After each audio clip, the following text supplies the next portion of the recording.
Quello che presentiamo quest'anno sono 2 nuovi capitoli di una storia che è iniziata già un bel po' di anni fa e che fanno sempre parte di un continuo sviluppo del lavoro che facciamo sulle cose più o meno di sempre, che hanno una continua evoluzione. Sono un divano che racchiude molti dei lavori fatti in questi 36 anni di collaborazione con Francesco Binfarè, ed una lampada molto scultorea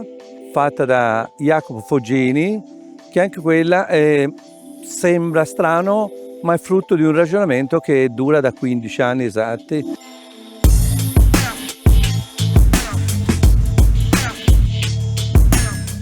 Da quando Edra esiste ho sempre pensato che per vari motivi non bisogna fare prodotti soggetti a trend, a mode, ma prodotti che abbiano invece uno stile, una loro eleganza, una loro qualità costruttiva che riguarda sia il comfort, che riguarda la durata, che riguarda lo stile, che deve essere uno stile assolutamente fuori dal tempo o senza tempo, proprio per un fatto di rispetto nei confronti dei nostri acquirenti e per un fatto anche di grande rispetto ambientale,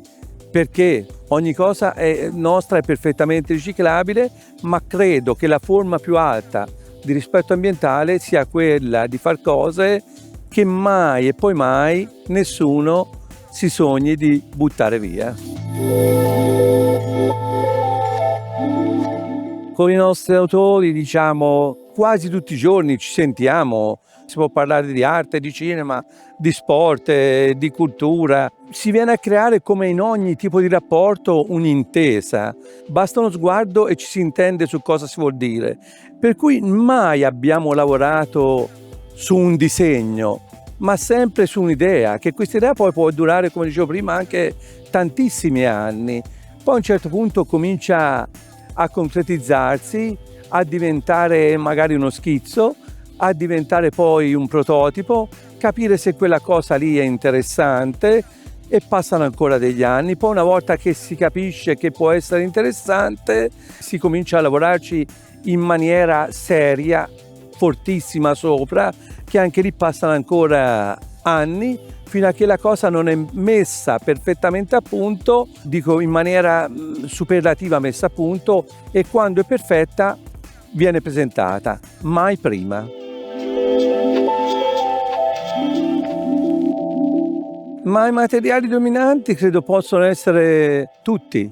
sono le corde, i rivestimenti, sono certe materie, sono gli alabastri, sono delle parti imbottite, per cui cose anche che non si vedono, che però sono dei materiali fondamentali proprio ai fini del comfort. Li vedo esattamente come un'orchestra, per cui in un'orchestra c'è chi fa così con le dita, c'è chi soffia in un affare in un ottone, c'è chi fa così. Ecco, poi tutto l'insieme diventa un insieme